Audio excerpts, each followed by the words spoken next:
இது வரைக்கும் திமுக அவர்களுடைய கோட்டைகளாக இருக்கக்கூடிய ஊர்களில் பிரயாணம் பண்ணி ஃபுல்லாக பிரச்சாரங்கள் மக்கள் சந்திப்புகள்லாம் நடத்தினார். அதிமுக கொங்கு எங்களுடைய கோட்டைன்னு சொல்லிட்டு இருக்கு இல்லையா, அவங்களுடைய தேன்கூட்டில் நாளைக்கு நடக்கக்கூடிய நிகழ்ச்சி ஒரு கல்லறிகிற மாதிரியான ஒரு சம்பவத்தை வந்து கண்டிப்பாக ஏற்படுத்த போது கேட்டுக்கிட்டே இருந்தீங்க. அதிமுகவை பேசலன்ட்டு நாளைக்கு சின்னதாக ஒரு கிளிம்ஸ் நம்ம கண்டிப்பாக பார்க்க முடியும். விழுப்புரத்தில் என்ன பார்த்தோமோ அதை விட பெட்டராக மதுரையில் பார்த்தோம், அதை விட பெட்டராக இப்போ ஈரோட்டில் நம்ம பார்க்குறோம். அது மக்கள் ஆதரவு நீங்கள் பார்க்க தானே போகிறீங்க. கரூருக்கு அப்புறம் இது ஒரு மிகப்பெரிய ஒரு ஈவெண்ட்டாக தமிழ்நாட்டுக்கு மட்டும் இல்லை, தமிழக வெற்றி கழகத்துக்கு ஒரு மிகப்பெரிய எழுச்சியாக வந்து இந்த கூட்டம் அமையும். திருப்பூர், ஈரோடு இந்த ரெண்டுத்துக்கும் ஜங்ஷனில் இருக்கக்கூடிய ஒரு இடத்துல குப்பை கொட்டத்தில் பிரச்சனை. விளைநிலங்களில் மாநகராட்சியை எடுத்துகிட்டு வந்து குப்பையை கொட்டுது. இவங்களுக்கு புதுசு ஒன்றும் இல்லை, வேலூரில் பாலாத்தில் மாநகராட்சியை எடுத்துகிட்டு போய் குப்பைகளை கொட்டுது. குப்பை கிடங்க நீங்கள் எங்கேயாவது நிலப்பகுதியில் அமைக்கணும், ஆற்றுல எடுத்துமே அமைக்கிறீங்க. ஆக்கிரமிப்பாளர்களுக்கும் உங்களுக்கு என்ன வித்தியாசம்? இப்போ விளைநிலங்களில் கொட்டுறீங்க, அதை தடுக்கிறதுக்கு மக்கள் போராடுறாங்க. இந்த பிரச்சனைகள் அவர் கண்டிப்பாக பேசுவார். இல்லை, கண்டிப்பாக அந்த இடையூறுகள்ன்றது இருக்கும். இந்த ஈவெண்ட்டை வந்து நடத்த ஆரம்பிக்கிறதுலேருந்து முடிகிற வரைக்குமே அந்த இடையூறுகள் கண்டிப்பாக கொடுப்பாங்க. கேட்டால் நாங்கள் வந்து பாதுகாப்பு கொடுக்கணும் அப்படின்னு சொல்லி. ஈரோடு அந்த சந்திப்பில் கூட்டம் நடத்தக்கூடிய இடங்களுக்கு ஆட்கள் வர முடியாமல் வண்டிகளை தேக்கி நிறுத்த வைக்கப்படும். நீங்கள் எழுதி வச்சுக்கோங்க. பல கிலோமீட்டரில் மக்களை வந்து நடக்க வச்சு அங்கே அனுப்புறதுக்கான பல விஷயங்கள் நடக்கும். உள்ள என்ட்ரிலேயே பார்த்தீங்கன்னா பல ரெஸ்ட்ரிக்ஷன்ஸ் இருக்கும். இதெல்லாம் கேட்டால் கூட்டம் அதிகமாக இருக்குது, போகக்கூடாது அப்படின்னு சொன்னாங்க. இப்போ இந்த டைமுக்கு முன்னாடி யாரையும் கூட்டம் சேர விட மாட்டோம்னா யார் கண்ட்ரோல் பண்ணணும்? காவல்துறை கண்ட்ரோல் பண்ணணும். நீங்கள் பேரிகேட் போட்டு இதுக்குள்ளே வரக்கூடாது அப்படின்னு சொல்லி. ஆனால் அவங்க என்ன சொல்கிறாங்க, எல்லாத்துக்கும் நீங்கள் தான் பொறுப்பேற்றுக்கணும், நாங்கள் எதுக்குமே பொறுப்பேற்றுக்க மாட்டோம். பொறுப்பற்ற அரசு திரும்ப திரும்ப நிரூபிக்குது. நாங்கள் எதுக்கும் பொறுப்பேற்றுக்க மாட்டோம், நீங்கள் தான் நடத்தணும். கூரை போடணும், கூரை போடாமல் ஏதாவது ஆச்சு அப்படின்னா அதுக்கு நீங்கள் தான் பொறுப்பேற்றுக்கணும். ஆம்புலன்ஸ் போகிறதுக்கு வழி விடணும், வழி விடாமல் ஏதாவது ஆச்சுன்னா நீங்கள் தான் பொறுப்பேற்றுக்கணும். ஃபயர் என்ஜின் வரணும், அதுக்கும் நீங்கள் தான் பொறுப்பேற்றுக்கணும். நீங்கள் எதுக்கு தான் பொறுப்பேற்றுக்குங்க? அப்போ நாங்கள் எதுக்கு பர்மிஷன் கேட்குறோம்?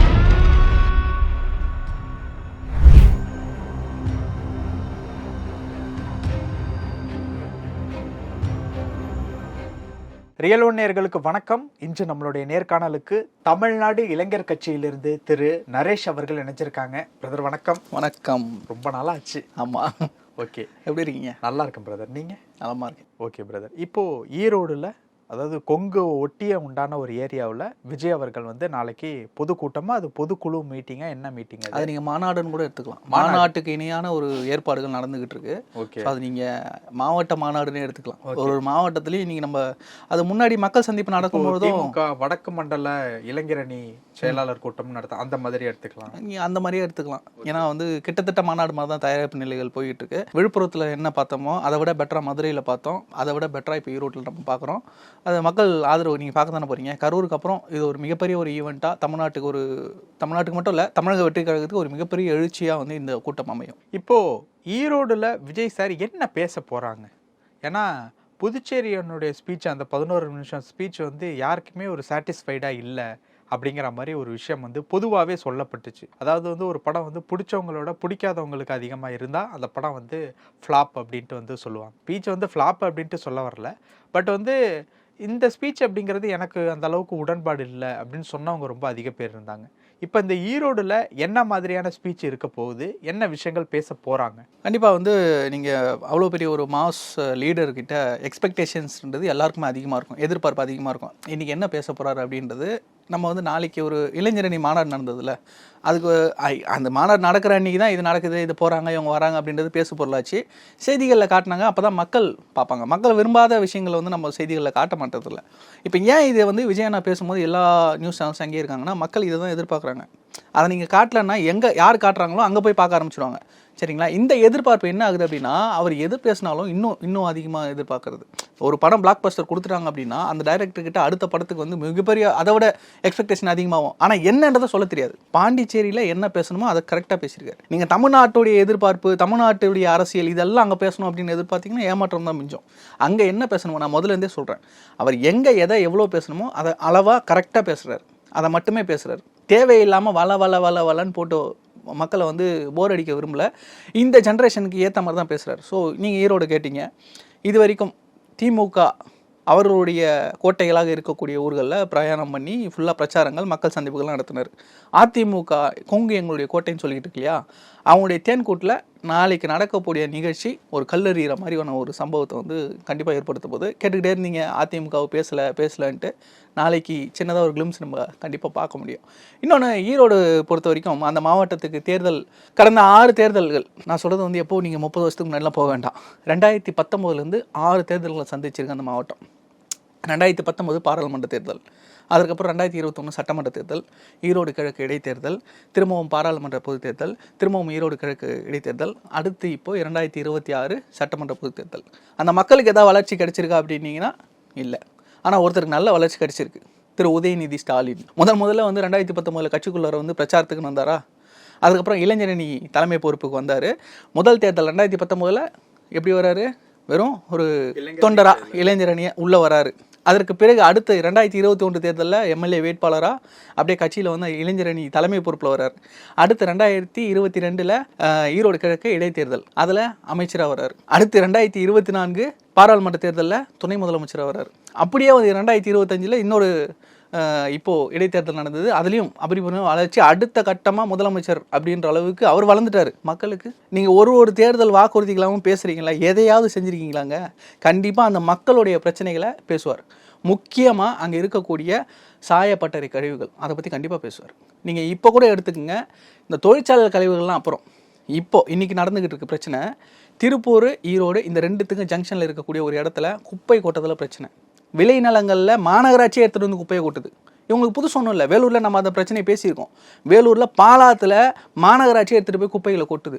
குப்பை கிடங்க நீங்கள் எங்கேயாவது நிலப்பகுதியில் அமைக்கணும், ஆற்றுல எடுத்துமே அமைக்கிறீங்க. அப்புறம் ஆக்கிரமிப்பாளர்களுக்கும் உங்களுக்கு என்ன வித்தியாசம்? இப்போ விளைநிலங்களில் கொட்டுறீங்க, அதை தடுக்கிறதுக்கு மக்கள் போராடுறாங்க. இந்த பிரச்சனைகள் அவர் கண்டிப்பாக பேசுவார். இன்றைக்கி அந்த போராடக்கூடிய மக்களை ஏதோ தீவிரவாதிகளை கையாளுற மாதிரி அவ்வளோ அடக்குமுறை ஒடுக்குமுறை, வாயை மூடிக்கிட்டு ஏறணும் போலீஸ்காரன் சொன்னானா அப்படின்னு அந்த ஒரு எப்படியும் ஒரு 60 வயது இருக்கும் அந்த பெண்மணிக்கு, ஒரு விவசாய பெண்மணி. அந்த அம்மையார் அந்த அளவுக்கு வசப்படுற அளவுக்கு ஒரு டென்ஷன் ஆகிற காவல்துறையை நம்ம இங்கே தான் பார்க்குறோம். ஓகே, இப்போது ஈரோடில் நடந்த அந்த கிழக்கு இடைத்தேர்தல் எந்த அளவுக்கு ஃபேமஸ் அப்படிங்கிறது எல்லாருக்குமே தெரியும். பட்டி ஃபார்மில் தானே கேட்குறீங்க? இப்போ இந்த 5 வருஷத்தில் 3 தடவை நடந்துருச்சு. 3 தடவை நடந்திருக்கு. ஆனால் 3 தடவையும் இந்த நம்ம பார்த்து வந்த 5 தேர்தலையுமே பார்த்தீங்கன்னா திமுக கூட்டணிக்கு தான் வெற்றி. ஆனால் அந்த மக்களுக்கு தோல்வி தான். ஓகே, ஒவ்வொரு முறையும் அதை குறித்து ஏதாவது பேசுவதற்கு வாய்ப்பு கண்டிப்பாக பேசுவார். ஏன்னா இப்போது சந்திரகுமார் அவர் வந்து சந்திரகுமார் தான் 90,000 வாக்குகள் வித்தியாசத்துல வந்து வெற்றி பெற்றாரு. அதிமுக சந்திக்கவே இல்லை தேர்தல். இப்போ அவர் வந்து இருக்காரு. ஸோ அப்படி பார்க்கும்போது அந்த தேர்தல் குறித்தான விஷயங்கள் அது பற்றியும் பேசுவதற்கு வாய்ப்பு இருக்கா? இல்லை, அந்த தேர்தலில் நடந்த முறைகேடுகளை நம்ம வந்து தெளிவாக ரொம்ப பார்த்தோம். ஏன்னா வந்து ஒரு பட்டி ஃபார்முலா அப்படின்னு கொண்டு வந்து அவரை நான் இன்றைக்கி சொன்னேன், ஈரோடு கிழக்கில் நீங்கள் புதுசாக நம்ம பெருசாக பேசுகிறோம், அரவக்குறிச்சிலே நாங்கள் பார்த்தோம். 2019 அரவக்குறிச்சி இடைத்தேர்தலையே இந்த பட்டி ஃபார்முலா நாங்கள் பார்த்தோம். ஊரில் மக்களே இருக்க மாட்டாங்க, மக்களை எல்லாம் கொண்டு போய் ஆட்டு மந்தைகள் போட்டு அடைச்சி விலை பேசி கிஃப்ட்டு கொடுத்து காசு கொடுத்து அந்த மக்களை இழிவுபடுத்தக்கூடிய எல்லா வேலையும் திமுக செஞ்சிருச்சு. இது எல்லாத்தையும் அங்கே அட்ரஸ் பண்ணுவார். இந்த மக்களுக்கு ஒரு கௌரவமான வாழ்க்கையை 2026 தேர்தலில் தமிழக வெற்றி கழகம் கொடுக்கும். இந்த தேர்தலில் முடிஞ்ச ஆட்சி அமைச்சாங்க அப்படின்னா அவருடைய எல்லா பிரச்சனைகளும் தீரும். நீங்கள் கரண்ட் அப்படின்றது ஒரு பேசிக் பிரதர். நீங்கள் நம்ம கொங்கு மண்டலம் அதிமுக ஸ்ட்ராங் அப்படின்னு சொல்கிறத விட அந்த இடத்துல தொழில் வந்து ரொம்ப ஸ்ட்ராங். நீங்கள் ஏற்றுமதியை நம்பி நிறைய தொழில்கள் நடந்துகிட்ருக்கோம். நம்ம இங்கே நினச்சிட்டு இங்கே ஒரு 2 bedroom ஃப்ளாட் இருந்ததுன்னா என்ன, ஒரு ஆஃபீஸ் போடுவோம், இல்லை ஒரு ஐடி கம்பெனி வரும், அந்த மாதிரி இருக்கும். அங்கெல்லாம் ஒரு சின்னதாக அந்த இடம் இருந்ததுன்னா அது ஒரு ஃபேக்ட்ரியாக ரன் ஆகும். அங்கேருந்து உற்பத்திகள் மேலை நாடுகளுக்கு போகும். அந்த மாதிரி ஒரு தெருவிலையும் 10 ஃபேக்ட்ரிஸ் இருக்கும். இவ்வளவு பெரிய தொழில் இருக்கக்கூடிய நகரத்தில் இந்த கரண்ட் பில் உயர்வு இருக்கு இல்லையா, மின்சார கட்டண உயர்வு அவங்க கழுத்தை நெரிச்சிருச்சு. 2022 இடைத்தேர்தல் பிரச்சாரத்தில் நாங்கள் இருக்கோம், நான் காமிஷனெல்லாம் பேசிகிட்டு இருக்கோம். ஒரு கொய்யாப்பழம் கடையில் வந்து தள்ளுவண்டி கடையில் போயிட்டு நின்று பேசிகிட்டு இருந்தோம். அவர்கிட்ட பழம் வாங்கி சாப்பிட்டுட்டே பேச்சு கொடுக்கும்போது அவர் என்ன சொன்னார்னா, கொரோனாவுக்கு முன்னாடி வந்து நான் 2 ஃபேக்ட்ரி வச்சு ரன் பண்ணிகிட்டு இருந்தேன், அதை மூடிட்டு இப்போ இந்த தள்ளுவண்டி கடையில் பழம் வைத்துட்டு இருக்கேன்னாரு. அவர் பேசுனது ஏன் இவ்வளோ பிரச்சனை அப்படின்னா, கொரோனாவுக்கு அப்புறம் நிறைய பொருளாதார சிக்கல்கள் வந்தது. நாங்கள் ஆட்சிக்கு வந்துட்டோம் அப்படின்னா கரண்ட் பில்லை குறைச்சிடுவோம், உங்களுக்கு வந்து இறக்குமதி வரியெல்லாம் குறைச்சிடுவோம், உங்களுக்கு ஏற்றுமதிக்கு நிறைய வழிவகை பண்ணி கொடுப்போம், உங்களுக்கு தொழிலெல்லாம் வந்து நாங்கள் முன்னேற்றி கொடுப்போம் அப்படின்னு சொல்லிட்டு பல்லாயிரக்கணக்கான தொழிற்சாலைகள் திமுக ஆட்சிக்கு வந்ததுக்கப்புறம் மூடப்பட்டிருக்கு. இதோடைய இந்த எலக்ட்ரிசிட்டி போர்டு இருக்கு இல்லையா, இதில் மிகப்பெரிய பிரச்சனைகள் இருக்குது. நம்மளால் ஈடுகட்ட முடியாத அளவுக்கு ரொம்ப மோசமான நிலையில் போயிட்டு இதெல்லாம் கண்டிப்பாக பேசுவார் விஜயண்ணா. ஏதாவது சிக்கல்கள் இது வரைக்கும் ஏதாவது இருக்கா காவல்துறையினர் சைடில், கவர்மெண்ட் சைடில் ஏதாவது குறிப்பிட்டபடி ஏதாவது நடத்தணும்? ஏன்னா அவங்க வந்து அறிக்கையில் ரிலீஸ் பண்ணியிருக்கிறது கண்டிப்பாக கட்டுப்பாடுகளுக்கு உட்பட்டு நாங்கள் வந்து நடந்துக்குவோம் அப்படிங்கிற மாதிரி. அதாவது அந்த இருக்கக்கூடிய மின் கம்பங்களை சுற்றி அதாவது வேலிகள்லாம் வந்து சுட்டப்பட்டிருக்கு அப்படிங்கிற மாதிரி சொல்லியிருக்காங்க. அதுவும் செங்கோட்டையன் ஐயா அவனுடைய ஐடியா தான். மேலே யாரும் ஏறிடக்கூடாது அப்படிங்கிறதுக்காக ஒரு பிளான் வந்து போட்டிருக்காங்க. ஸோ வரிசையாக நடக்கக்கூடிய ஒரு மீட்டிங்லேருந்து இந்த மீட்டிங்கில் அந்த மின் வேலிகள் அமைச்சது மூலியமாக வந்து ஒரு சின்ன சேஞ்சஸ் வந்து நல்லாவே தெரியுது. ஸோ ஏதாவது இடையூறுகள் அந்த மாதிரியான ஏதாவது விஷயங்கள் இருக்கா கவர்மெண்ட் சைட்லேருந்து, காவல்துறையினர் சைட்லேருந்து ஏதாவது? இல்லை, கண்டிப்பாக அந்த இடையூறுகள்ன்றது இருக்கும்.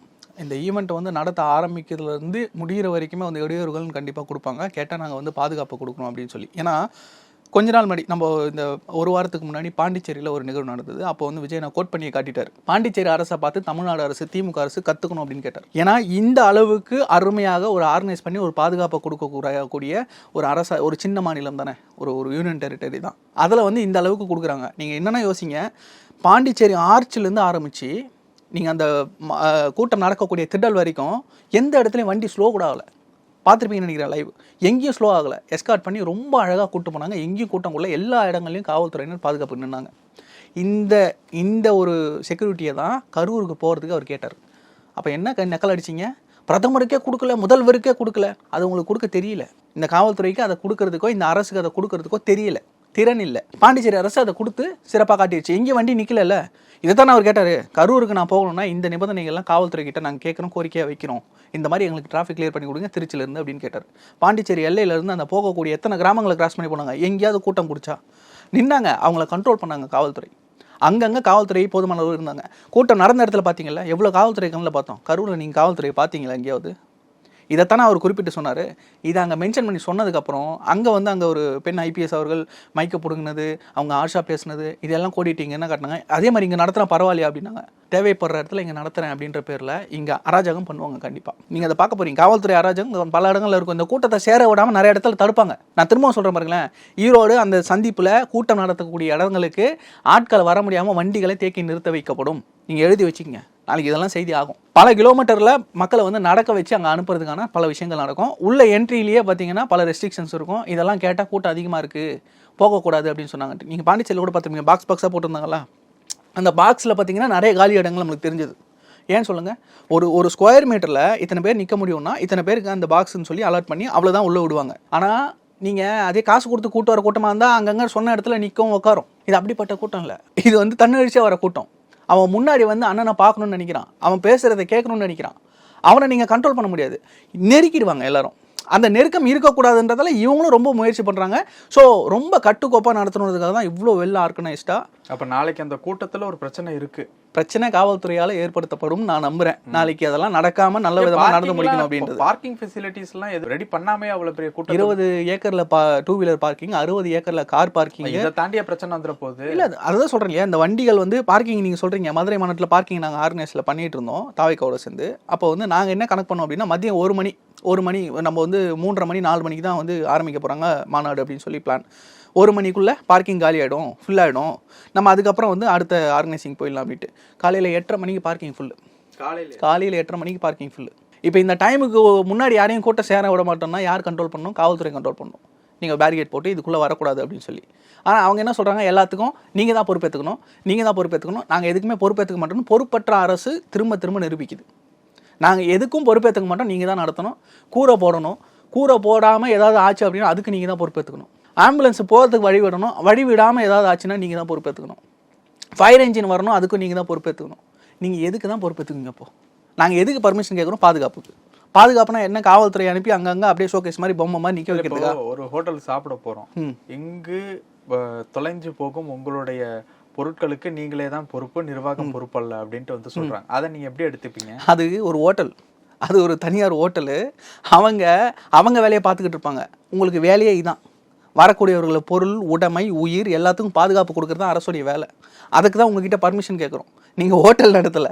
நீங்கள் என்னென்னா, நான் முதலே சொன்னேன், இந்த அரசையும் முதலமைச்சரையும் பார்க்கும்போது எனக்கு 23ஆம் புலிகேசி தான் ஞாபகம் வருது அடிக்கடி. அது மாதிரியே நடந்துகிட்டு இருக்கு அப்படின்னு நான் சொல்லும்போது நீங்கள் சிரிச்சிங்க. என்ன பதார் இவ்வளோ கம்மியாக குறைச்சி மாடி போயிடுறீங்களே நீங்கள்? இன்னைக்கு நடக்கிறதுல அப்படி தானே இருக்குது. நீங்கள் கல்வியில் சிறந்த தமிழ்நாடுன்னு இந்த பக்கம் நடத்தும் போது அந்த பக்கம் வந்து பள்ளி சுவர் இடிந்து விழுந்து ஒரு மாணவர் சாகுறான். நீங்கள் ராஜா மாதிரி அந்த சேரை போட்டு திருவண்ணாமலையில் உட்காந்து ஷோ காட்டுறீங்க. இதெல்லாம் தேவையா? இப்படியெல்லாம் இருக்கக்கூடிய ஆட்சி தேவையா அப்படின்ற கேள்வியை தான் நாளைக்கு விஜய் என்ன கேட்க போறாரு. இன்னும் ஒன்றிய அரசுக்கான கேள்விகளும் இருக்கு. ஓகே, கண்டிப்பா நம்ம அதையும் பார்க்க போறோம். இவங்க பேசுனாங்களா பிஜேபியை பேசல, பிஜேபி பி டீம் இவங்க வந்தாங்கன்னா அப்படி ஆயிடும் அப்படி ஆயிடும், நாளைக்கு எல்லாத்துக்கும் முடிவு கொட்டார் விஜய். பல விஷயங்கள் பேசணும். நேரத்துக்கு ரொம்ப நன்றி. நன்றி.